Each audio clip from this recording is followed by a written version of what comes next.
సీతారాంబాగ్ దేవాలయం హైదరాబాద్ లోని అత్యంత పురాతనమైన చారిత్రాత్మక ప్రాధాన్యత కలిగిన ఒక అద్భుతమైన వారసత్వ కట్టడం. ఇది మాలేపల్లిలో ఉంటుంది. దాదాపు 200 ఏళ్ల చరిత్ర కలిగిన ఆలయం ఇది. ఇంకా ఈ దేవాలయాన్ని రాజస్థాన్ కు చెందిన పురాణమాల్ గనేరియా అనే ప్రముఖ మార్వాడి వ్యాపారవేత్త నిర్మించాడు. 1825లో ప్రారంభమైన ఈ ఆలయ నిర్మాణ పనులు పూర్తయ్యాక 1883లో ఇక్కడ మూల విరాట్ సీతారాముల విగ్రహాన్ని ప్రతిష్ఠించారు. ఇంకా ఈ ఆలయ కాంప్లెక్స్ సుమారు 25 ఎకరాల విస్తీర్ణంలో వ్యాపించి ఉంటుంది.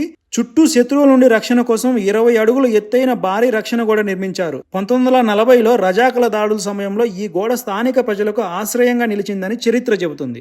ఆలయ ప్రారంభోత్సవానికి అప్పటి నిజాం రాజు తన ప్రధానమంత్రి రాజు చందులాల్తో హాజరయ్యారు. ఆలయ నిర్వహణ కోసం బెరార్ జిల్లాలోని 2 గ్రామాల రెవెన్యూను జాగిరిగా ఇచ్చారు. అంతేకాదు 7వ నిజాం మీర్ ఉస్మాన్ అలీ ఖాన్ కూడా 1940లో ఈ ఆలయ పునర్నిర్మాణానికి మరియు నిర్వహణకు 50,000 భారీ విరాళాన్ని అందించడమే కాకుండా ఇక్కడి ప్రధాన పూజారికి నెలవారీ జీతాన్ని కూడా మంజూరు చేశారు. ఇంకిక్కడ ప్రధాన రామాలయంతో పాటు శివాలయం, లక్ష్మీదేవి అమ్మవారి ఆలయం, వరదరాజస్వామి ఆలయం మరియు హనుమాన్ ఆలయాలు ఉంటాయి. ఈ కాంప్లెక్స్ లోపల ఒకప్పుడు 6 మెట్ల బావులు ఉండేవి. ఇప్పుడు కొన్ని మాత్రమే వాడుకలో ఉన్నాయి. ఇక్కడ గోశాల, వేద పాఠశాల మరియు పాతకాలపు రథాలు, డ్రమ్స్ భద్రపరిచే గదులు కూడా ఉన్నాయి. ప్రస్తుతం ఈ ఆలయాన్ని INTACH Indian National Trust for Art and Cultural Heritage సంస్థ ఒక ప్రముఖ వారసత్వ కట్టడంగా గుర్తించింది. ఇప్పటికీ ఈ ఆలయ నిర్మాణంకు గనేర్వాల్ కుటుంబ సభ్యులే చూసుకుంటున్నారు. ప్రతి ఏటా ఇక్కడ జరిగే శ్రీరామనవమి ఉత్సవాలు ఎంతో వైభవంగా జరుగుతాయి. ఇంకా ఈ ఆలయం ఎగ్జాక్ట్ లొకేషన్ వచ్చేసి మీకు అందరికీ లింగి ఇడ్లీ తెలిసే ఉంటది. లింగి ఇడ్లీ నుంచి కరెక్ట్ గా 300 మీటర్స్ ఉంటది. కుదిరితే ఆ సీతారాముల దర్శనం చేసుకోండి.